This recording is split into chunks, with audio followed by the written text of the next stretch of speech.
This is CBN NewsWatch.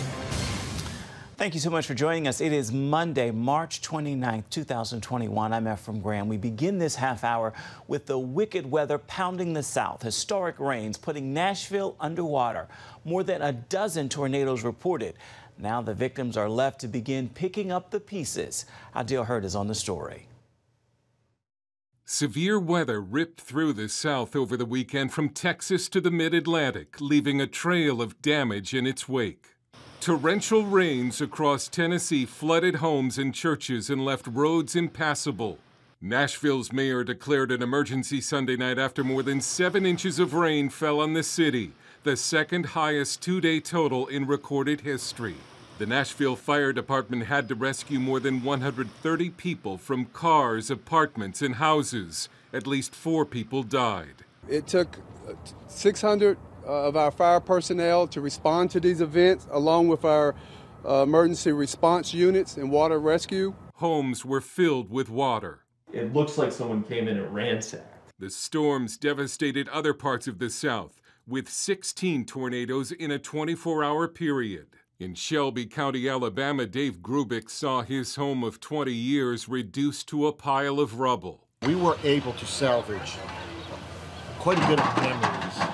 Scrapbooks, baby books, pictures on the wall of the grandkids. I'm going to tell you what even touched me more, the people that are helping. I don't even know who they are. And in East Texas, these aerials show some of the aftermath. Buildings heavily damaged, including this church. Trees snapped in two and debris everywhere. And I got right in the hallway and it hit. I heard glass and my roof, I heard that aluminum coming off. And I kept praying, Lord, Lord, Lord. And where I was standing, nothing was touched. Alabama residents are still cleaning up after twisters devastated homes and killed at least 5 people late last week. Operation Blessing stepped in to distribute pallets of water and Home Depot disaster kits through a local church. Dale Hurd, CBN News. From there, we turn to Republican leaders who are turning to social media to show the situation at the southern border with images they believe confirm it is a crisis and humanitarian nightmare.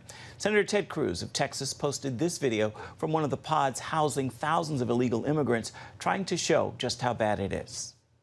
Please give dignity to the people. Please give dignity to the people. So you work for the commissioner, your senior advisor. You were hired 2 weeks ago, and you're instructed to ask us to not have any pictures taken here. Please respect the people, because the political rules. Leadership at DHS does not want the American people to know it. Please respect the rules, sir. In another video, Senator Lindsey Graham walked the path many of those illegally entering the country take. Here's what he had to say.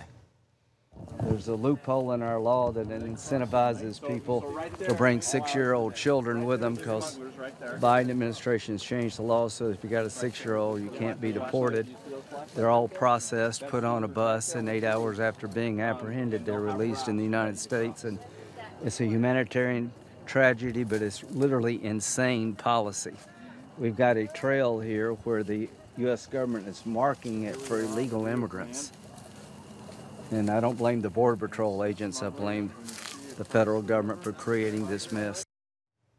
As Senator Graham mentioned, the number of unaccompanied children at the border is surging in part because of that loophole. The latest estimates from the immigration officials report at least 14,000 children. One government agency in California is asking foster parents how many migrant children they can house, including an option for more than 26 children. The Daily Mail first published news of the development of foster parents receiving this recorded call. This is an emergency message. Please respond to this urgent message from the Community Care Licensing Division. CCLD would like to know how many available beds you have to serve additional youth. Egyptian officials announced today the massive container ship blocking the Suez Canal has been partially refloated. As Chris Mitchell now reports from Israel, the ship has caused huge disruptions in the global economy after blocking the strategic waterway for a week. 10 tugboats pushing and pulling the run-aground ship, along with help from the high tide, managed to partially free the vessel. But there's no word on when it will be completely freed. 7 days ago, the skyscraper-sized Ever Given got stuck in the crucial waterway. something that's never happened in the 150-year history of the Suez Canal, one of the most strategic waterways in the world. Like the Panama Canal is, it carries about 12% of world trade each year. That's roughly in monetary terms about $1.1 trillion worth of cargo passed through the Suez Canal, about 3 billion every day. About 18,000 ships use it a year, it's about 50 ships a day, so it's absolutely key. So you get something like this, a ship effectively blocking it, you actually really are blocking that trade flow. The massive traffic jam holding up nearly 400 ships, which contain everything from furniture to coffee to car parts.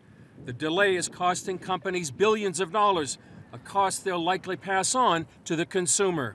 The fact that now we're seeing a backlog could have ripple effects here in the U.S. It's also affecting the flow of the world's crude oil.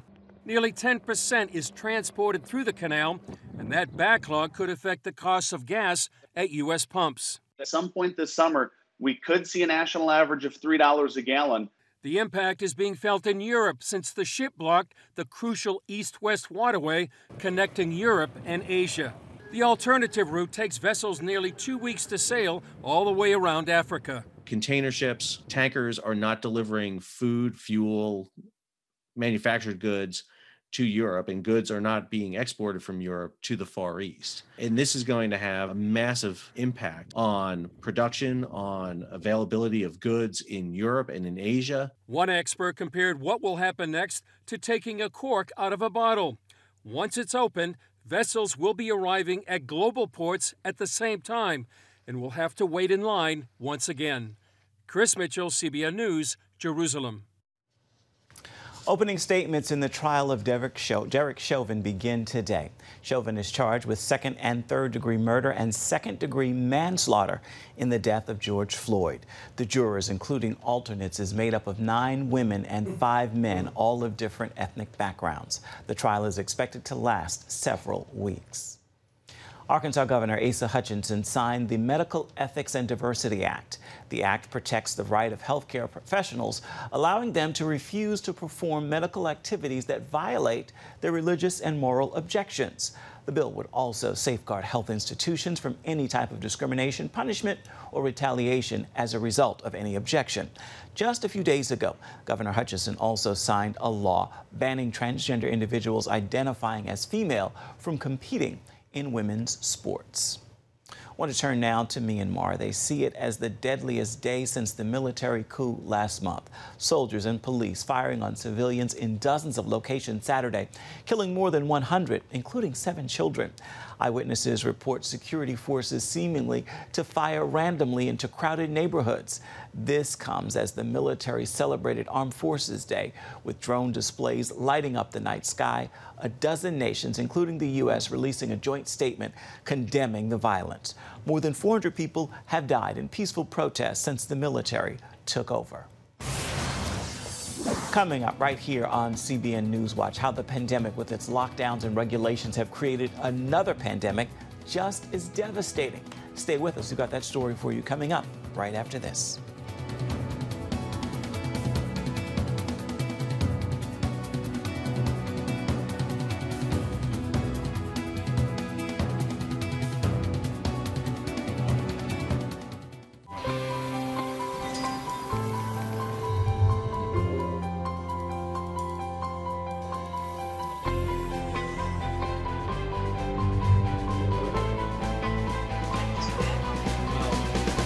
I am Region's first ROTC graduate student.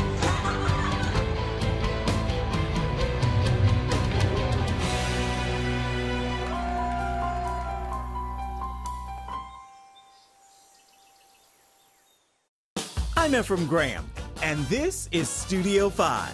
Cruise with me as I discover the good things happening in the world of music, sports, television, and movies. The fact that Ryan Coogler was going to be directing the film, I knew that something special was going to happen. We'll chat with artists at the forefront of entertainment and explore the connection between popular culture and faith. I asked my pastor, I said, well, does that mean I'm supposed to be a preacher? He says, well, no, you already have a pulpit. Wednesday night at 8:30 on the CBN News Channel. How'd you like to get a redo on your health, on your body, on your arteries, so you could have the energy you had 20 years ago? The great news is you can. I'm Dr. Mike Roizen, chair of the Wellness Institute at the Cleveland Clinic. I've written 4 New York Times bestsellers. But even better than having to read all that, you can listen to this DVD and watch it. Protect your heart? Yes, you can. Here's how. Go to CBN.com or call 1-800-700-7000 for your free copy of Protect Your Heart. Let the medical experts show you their new discoveries on how to avoid heart disease and even reverse it. Easy steps to uncover the hidden dangers in your medicine cabinet, reduce stress, and get a complete do-over for your health. Call 1-800-700-7000. That's 1-800-700-7000. Or go to CBN.com to claim your free copy of Protect Your Heart. Your news channel, your shows, the stories you care about. Anytime you want, anywhere you want. Download the CBN News app today.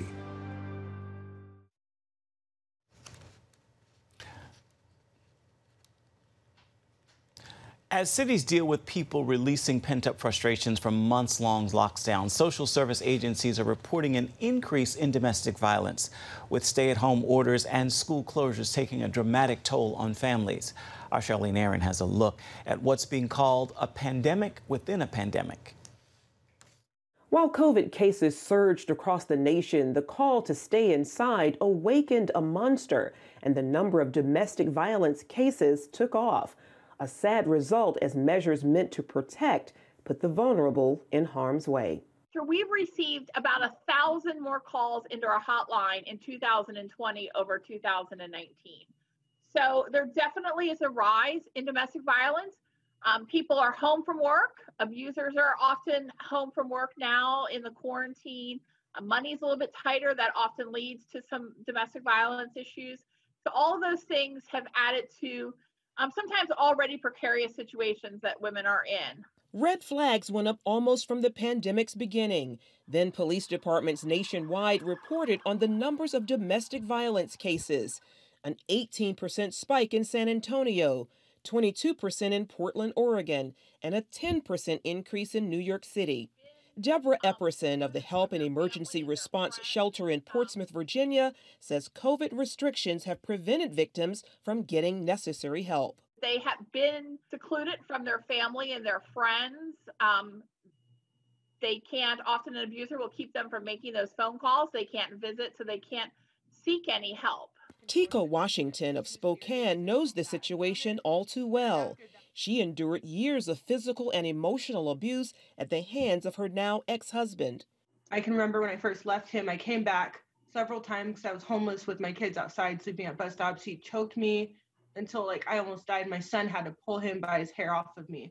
The mother of 2 once had a gun placed in her mouth, experienced a broken eardrum, and spent 2 months in the hospital while pregnant with her second child. She says childhood abuse left her vulnerable and unable to break free. Leaving that situation and not having a father there, having that family feeling, you're going to go back to what you know. Epperson calls it a common problem. It's the hardest step to leave, but it is nothing that you will ever regret leaving and starting fresh, especially if you have children in your family. After desperate prayer, Washington began her journey to freedom 3 years ago. I literally remember sitting on the bed crying I was like, Jesus, please, help me. And I've never ever done that until that point. I was like, please, God, take me out of the situation. A week later came an offer for housing through a Christian residential program. Since relocating, she is involved in a local church where she and her 2 children have found fellowship, hope, and healing. That whole church has loved on me and my children and helped us, and God every day carries me. And when I sit back now and look at my life, I still have a long way to go, but I can imagine where I was 4 years ago. Every time I need something, every need is met. I really just wish people would understand how much Jesus loves us. Jesus is never changing. He's always there. Her message to those trapped in abusive relationships? That fear that you're holding onto, Jesus is the only answer to give you that peace. Just take the jump and just to leave. If you or someone you know needs help, call the National Domestic Violence Hotline at 1-800-999-3600. 888-799-SAFE. Charlene Aaron, CBN News. Charlene, thank you. I want to turn now to the Pentagon, where people inside and outside worry extremism is on the rise within the military. The concern is so real, lawmakers held a hearing about it on Capitol Hill. CBN's Paul Strand listened in.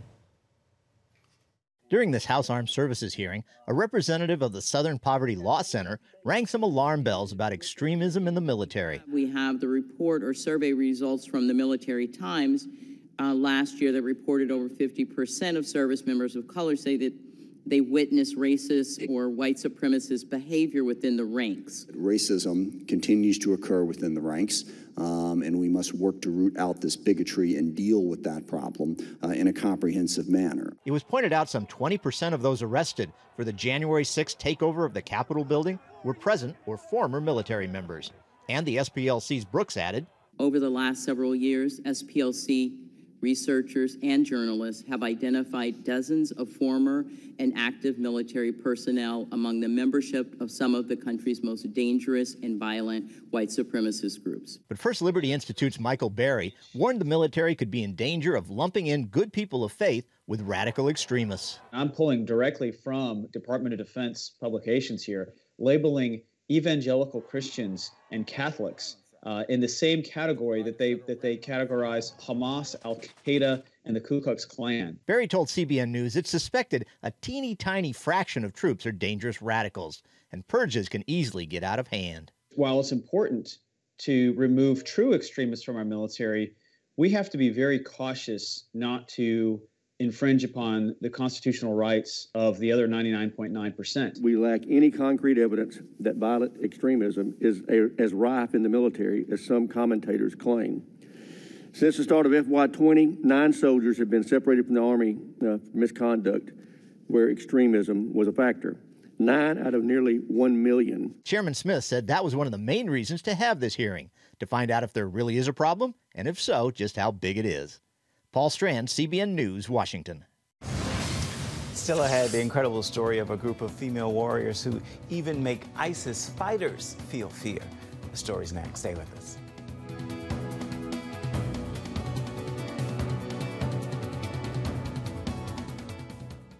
Hey, if you're tired and exhausted all day, you can't think clearly, and you really just need a cup or even a pot of coffee to get through your day, then join me, Dr. Josh Axe, for this new series where I'm going to teach you how to transform your diet and use essential oils and supplements to get a better night's sleep. Wake up to your best life. Call 1-800-700-7000 to get your free DVD or booklet of Protect Your Sleep today.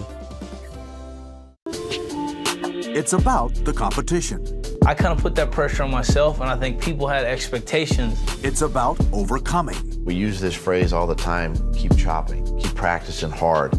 It's about going the distance. You know, I think as a father, it's my job, to lead. Just be the best husband and father I can be.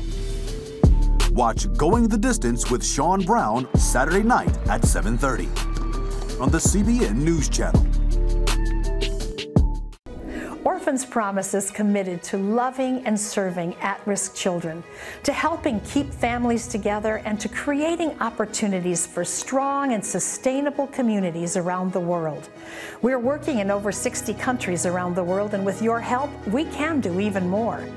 There's an old African proverb I love that says, if you want to run fast, run alone. But if you want to run far, run together. At Orphans Promise, we want to run far so we can touch the lives of as many orphaned and vulnerable children as possible. But we don't want to go alone. We're out to change the world, one child, one family, one community at a time. Will you join us?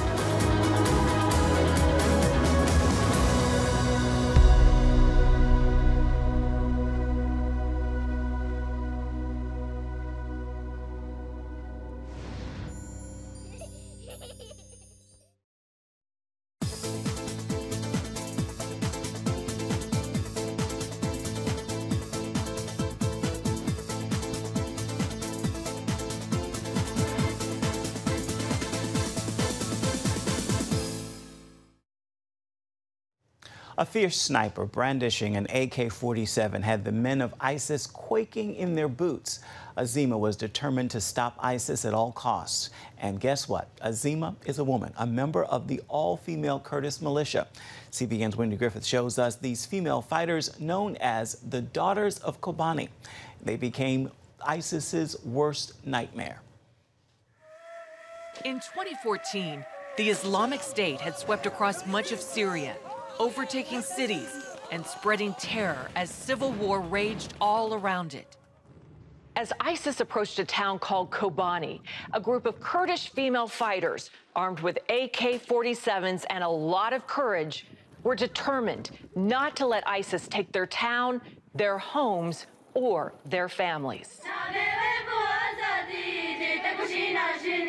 Although they had braided hair and painted fingernails, when it came to fighting ISIS, they were as fierce as any male army. They weren't just fighting ISIS, but they were leading in battle, leading men and women in the fight against the extremists of the Islamic State. In her book, The Daughters of Kobani, author Gail Samak Lamon introduces us to these women, including Azima, a sniper determined to stop ISIS at all costs. Even when so many people had lost faith that Kobani would not fall, she would absolutely tell everybody, including her fighters and including her sister, who sometimes called while she was in the middle of battle, literally taking fire from the Islamic State. She would say, "We will not lose Kobani. We will fight until the end and we'll win."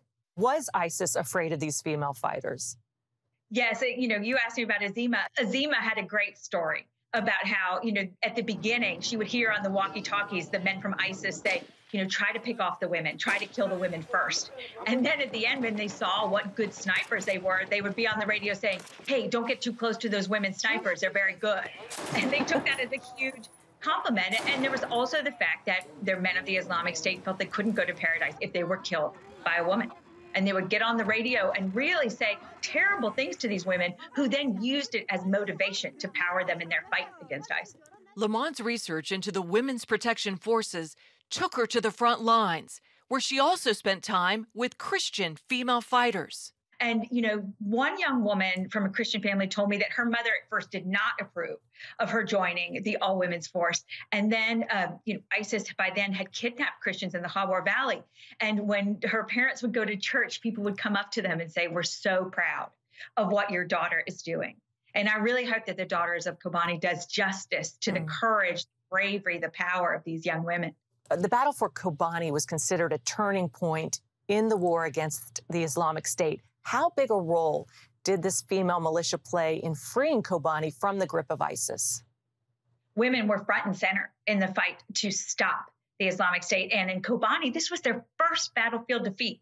And women played a central role in handing it to them. Lamont says their battle skills earned the respect of U.S. Special Forces fighting alongside them. And there's a story of one man who said, when I saw how many young women, ponytails and AK-47s going off to fight ISIS, I thought, wow, this is definitely a first for me. They are real and true warriors. For many of these women, this was not just about defeating ISIS, although that was their major focus, but giving women more equality in the Middle East. Do you think they achieved that goal? There is no question that the next generation of girls born will see women protecting them in that part of Syria and in that part of the region. And there's a story that's in the book when they finally clear the town of Manbij of the Islamic State.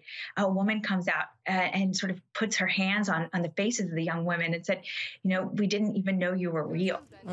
We heard about you, but we didn't know you were real." And I think that's the power of seeing what women can be. About Azima, she was injured not once, but twice. Pretty badly the second time. Whatever happened to her? One of the most beautiful moments of reporting this was when she was telling me about this moment when she's injured the second time by the Islamic State. And you want to talk about force of will. She's sitting there and she says, "I will not die because that will be a gift to them. Wow. I will be here to see my people through to victory." And so she's on the radio with her fighters saying, "Listen, show the men who bought and sold women what we are capable of, and know that even if we fight and die, we will have died for something that matters." Wendy Griffith, CBN News. Coming up as we look ahead to Good Friday, a global service you may want to be a part of for your Easter celebration. Stay with us.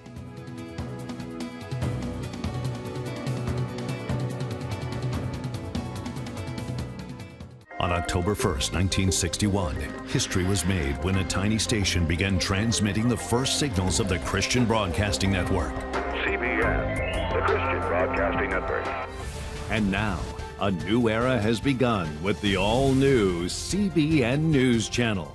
Just moments ago, the Iron Dome intercepted an incoming rocket right on the Gaza border. And ministering in this area, spiritual warfare is definitely involved. A 24/7 news network, bringing you the news you want from a source you can trust. In Kenya, 40% of the medical services are actually provided by these Christian hospitals. Let's talk about the economy. Believers here are joining together to win people to Jesus Christ. All your favorite shows now in one place. Go to CBNNewsChannel.com to find out how to get the CBN News Channel on your TV all day, every day.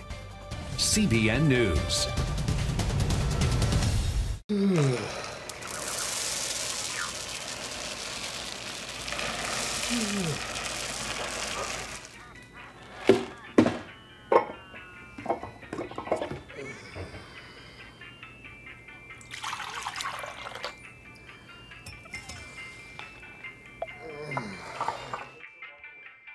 Life is better with a good night's sleep. Get your free DVD or booklet of Protect Your Sleep today. Life. It's meant to be lived fully. Jesus said it. I came to give you life. Life to the fullest. Life in your family. Life in your finances. Life in your body, mind, and spirit. Life in your everyday. At CBN.com, we're taking what Jesus said seriously. We're here to help you discover life. Life. Live it fully. CBN.com. Well, Good Friday is just days away, and CBN is excited to let you know about a special service we'll be sharing on the CBN News Channel. It's Good Friday Worldwide Broadcast. The Ministry Pulse created the service last year in response to churches not being able to meet in person during the pandemic. It reached some 115 million homes in 120 different countries. Pulse is doing the same, and this year the guests include Francis Chan, Ebony Small, For King and Country, Michael W. Smith, Tasha Cobbs, Carrie Job, and more. Time now for your Monday Motivation, and today I leave you with this message. This is a great day to expect great things. Remember this: impossible with man is possible with God. There is no problem too great and no issue too small for him to step in and change. With that word, I encourage you to make this a marvelous Monday, and be sure to have yourself a wonderful week and do it on purpose. That is going to do it for this edition of CBN News Watch. Thank you so much for watching. You can always find more of our programs on the CBN News Channel at any time. You can also find them on CBNNews.com. We'd love to hear from you. Let us know what you think about the stories you've seen here today. You can email us. The address is right there at the bottom of your screen, newswatch@cbn.com. And of course, you can always reach out and touch us on Facebook, Twitter, and Instagram. We'd love to hear from you. See you right back here same time tomorrow. Bye-bye.